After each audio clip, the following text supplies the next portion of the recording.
Seguimos en este programa especial junto a Fortunato Malimachi, quien es referente del CONICET en materia de estudios sobre religión, sociólogo, profesor de la Universidad de Buenos Aires. Y a propósito de religión, Fortunato, recién charlábamos sobre el impacto de Tutti Fratelli, la última encíclica, la reciente encíclica emitida por el Papa Francisco, pero yendo más a la historia, ¿no?, de la formación de las naciones, es muy interesante tratar de comprender, si se puede, lo más posible, la ligazón, el vínculo que hay entre las religiones, el papel de las religiones en la gestación de los estados-nación. Hay mucho para charlar al respecto, ¿no? Hay mucho para charlar y mucho para investigar, porque si uno cree que si uno va a aprender, pues hay que deconstruir entonces la historia que nos llegó, que creía que todo había pasado como en la Revolución Francesa o en la Revolución Norteamericana, y África, Asia, América Latina era lo mismo. Bueno, gracias a todas las investigaciones y discusiones y congresos donde cada vez más hay gente de América Latina o del África o del Asia, varias de esas explicaciones de larga data empiezan a romperse, a quebrarse. Los colonialismos, las dominaciones, las presencias imperiales tienen ahora un rol muy, muy fuerte que hasta hace poco tiempo no se tenía.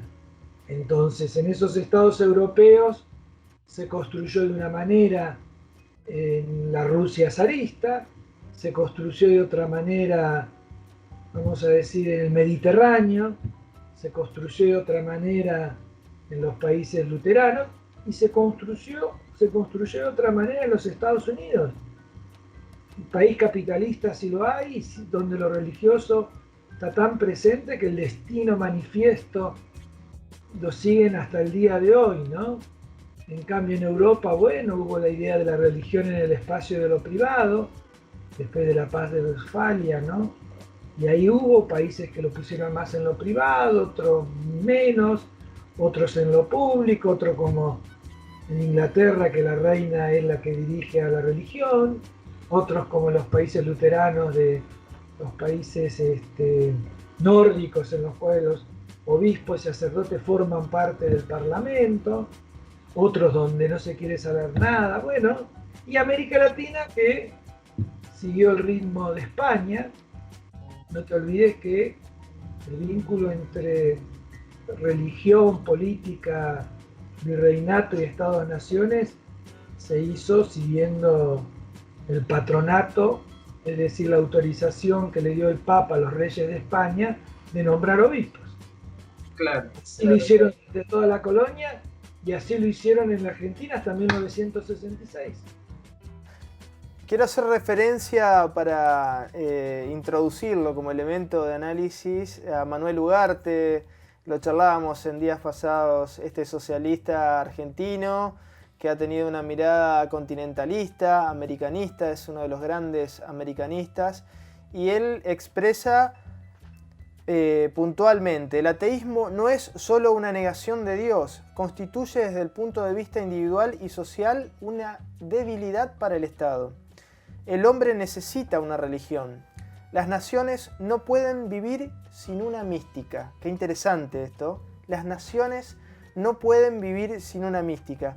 Nada puede desarrollarse plenamente sin ayuda del ideal. Esto lo ha escrito Manuel Ugarte en la reconstrucción de Hispanoamérica, que es una de sus obras fundamentales. Tan fuerte es eso que en el caso argentino ya el Estado naciente constitucional, a la hora de articular todas las leyes, Vélez Sarsfield, y sigue hasta el día de hoy, considera que la Iglesia Católica es una institución de bien público, de derecho público. Y lo que sí sucede después, que tendríamos que seguirlo, es ¿para qué? Se quiere la religión, el Estado liberal conservador, ¿para qué quieren la religión las dictaduras? ¿Para qué quieren la religión la democracia? Y ahí veremos que empieza a haber distinciones, ¿no?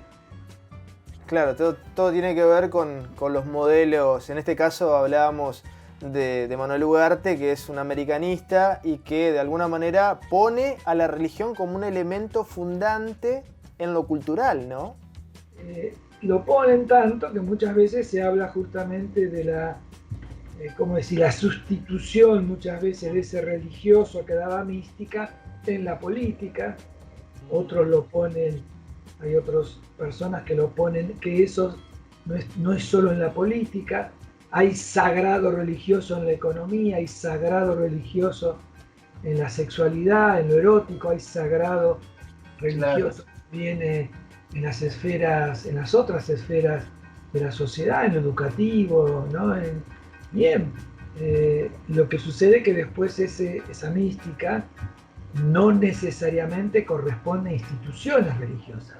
Y aquí entramos en otra discusión, si son ellas las que tienen esa mística, o son personas, o esa mística ha tomado su camino y anda hoy dando vuelta por nuestras sociedades, ¿no? Ahora, más allá de Ugarte y del caso de América y la influencia hispánica y de la religión católica, obviamente, es indudable que los musulmanes, los budistas, la formación de Estados Unidos, Francia, Inglaterra, la religión ha tenido un papel central en la formación de las naciones. Tan es así que yo cuando damos clase, ve los clásicos de las ciencias sociales, sea Marx, sea Weber, sea Pierre Bourdieu, sea que sea por decir, ¿no? Sea el Papa citó a Simmel en su encíclica, la mayoría, no, todos ellos toman lo religioso como parte muy, muy importante. Cada uno después le va a dar distintas miradas.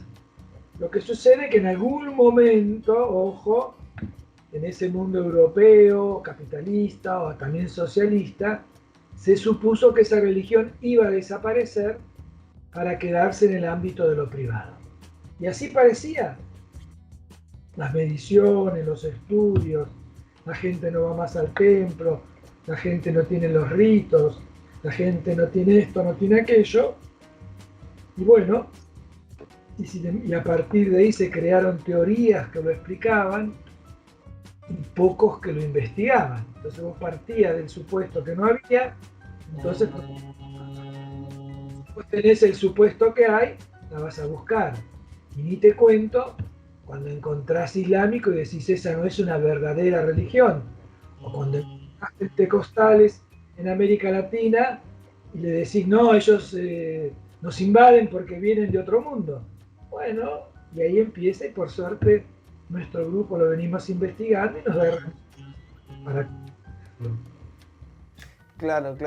Otro momento interesante hablando de la religión y las naciones, Fortunato, es el momento del conflicto entre Mao Zedong de la China comunista y Nepal, ¿no? Mencionamos Nepal porque Nepal es un centro, lo ha sido, ¿no?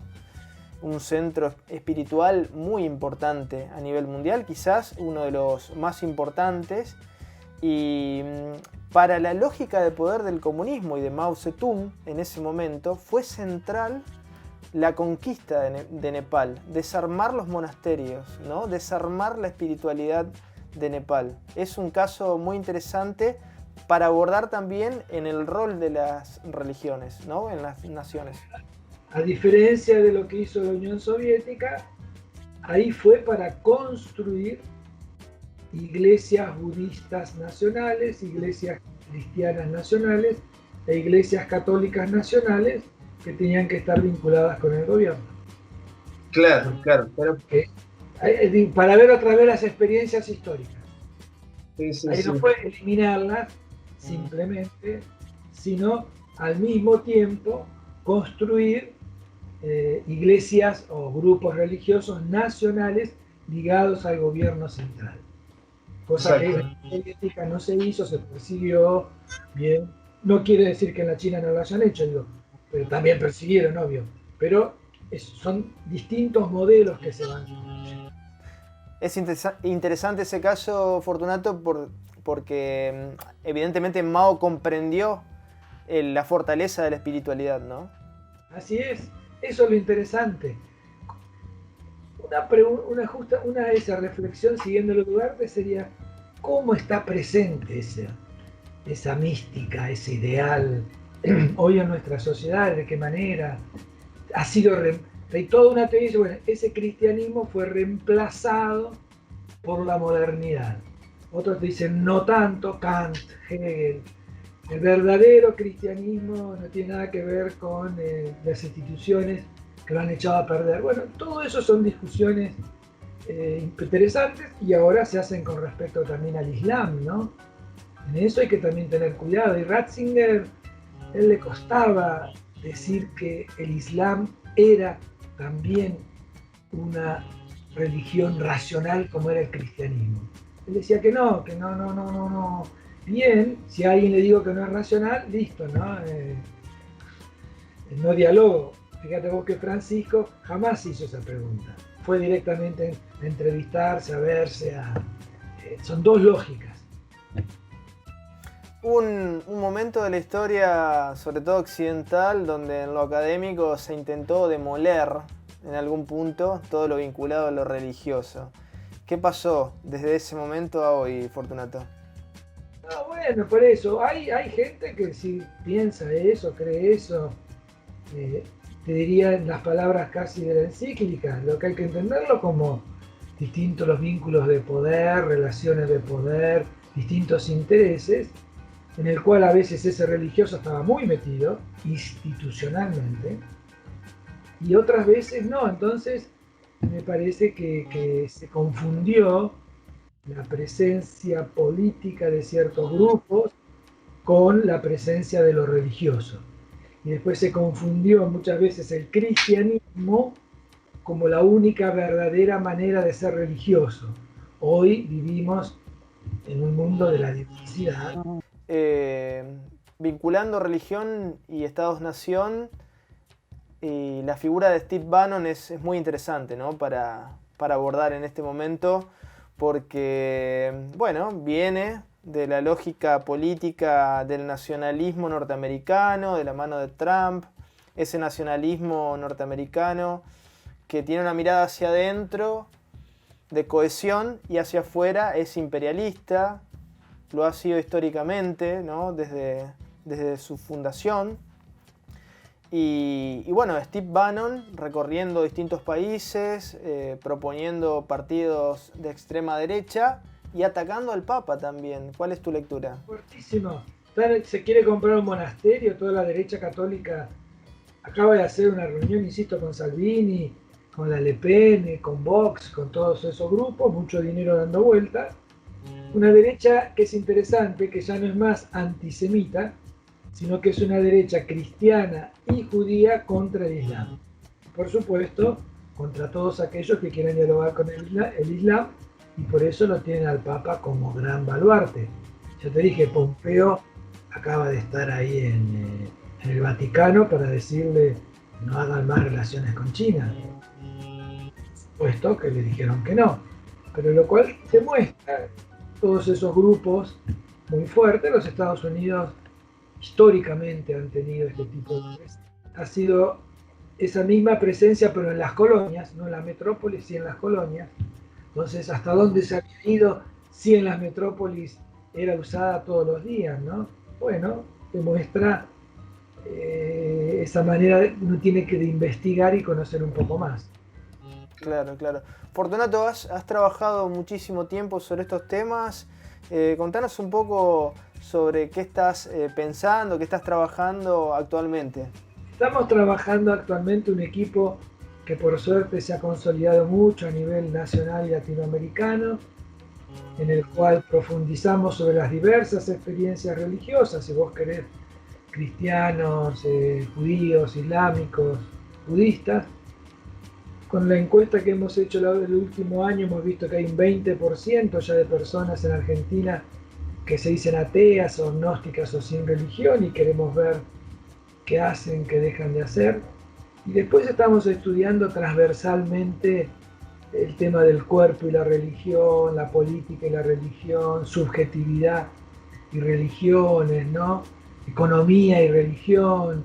Entonces, viendo ahí todas las recomposiciones que está habiendo, también todo el tema de la espiritualidad, la institución que sigue, que no sigue, estos números que viste que van, un mundo que si es una hegemonía católica la va perdiendo, en el 100%, en el 80% y son el 60%, crece ese otro mundo pentecostal, evangélico, y preferimos continuamente hablar en plural, catolicismos, evangelismos, sin religión, varios, ¿no?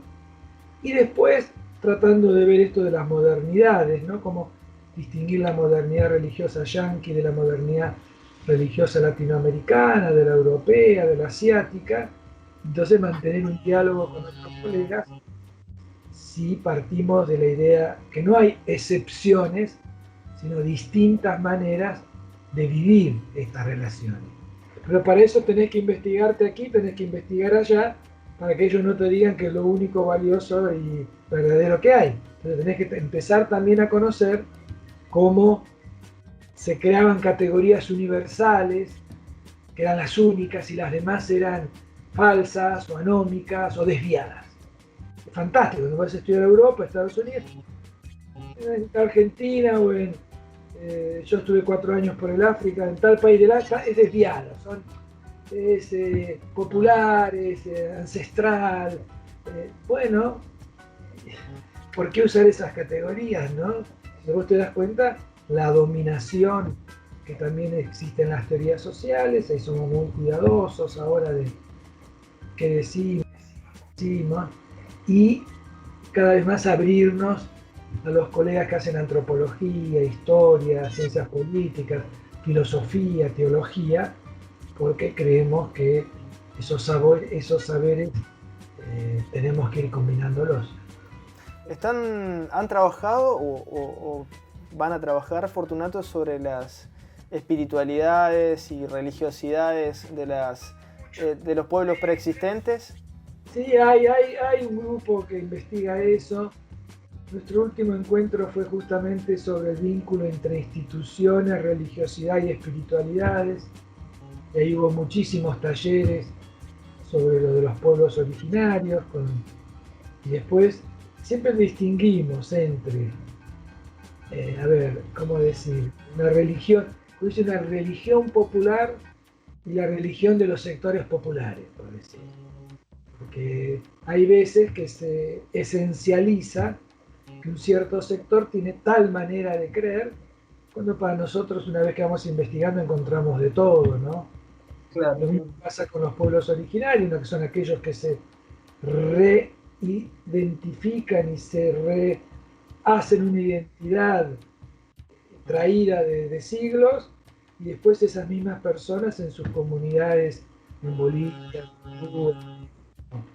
en Argentina mismo, ¿no? Donde no necesariamente sigue lo ancestral, sino que ya religiones híbridas, algunas veces les decimos, viven otras experiencias. Claro, claro.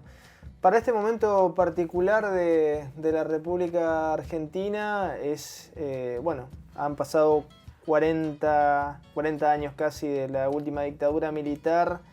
Es otra iglesia también, Fortunato, ¿no?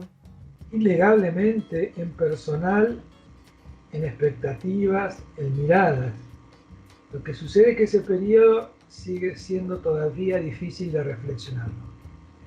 Vos ves en la idea de hacer memoria, que tanto pide el Papa, pero bueno, cuando él estaba acá no era de hacer mucha memoria.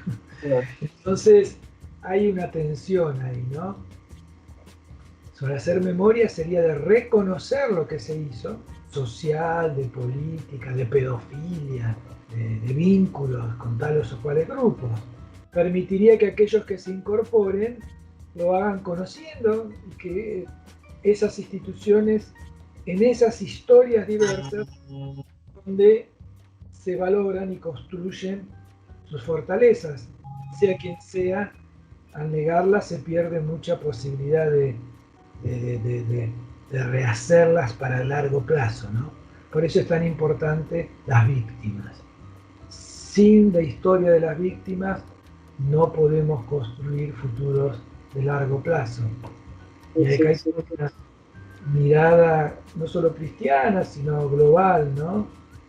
Creer que mañana vamos a estar mejor porque algunos se tuvieron que ofrendar en nombre de la política o del mercado o del dólar o de lo que sea. Bueno, creemos que eso no ayuda a ir profundizando sentidos donde vemos que muchas personas están a la búsqueda de... Fortunato, última reflexión que te pedimos. Hay estadísticas, quizás vos nos corrijas, que dicen que hablan de un mundo donde el 70% de la población aproximadamente profesa alguna religión. En la perspectiva de análisis que ustedes están desarrollando, ¿hay religión para rato o no? Sí hay creencias para de largo plazo. Lo que tenemos que ser capaces, uno, de verlas desde esa diversidad, valorarlas, no adjetivarlas tan rápido y tratar de ver qué se recompone.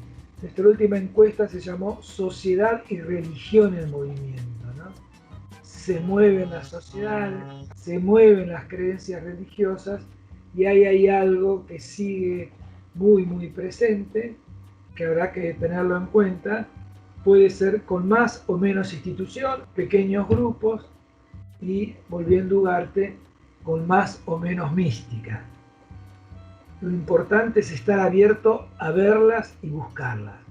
Si yo no soy capaz de tenerlas en cuenta, entonces quizás las reflexiones es eso, es decirle a cada uno, mire, busquen, ahí comprendan, y bueno, y eso sería producir nuevos conocimientos.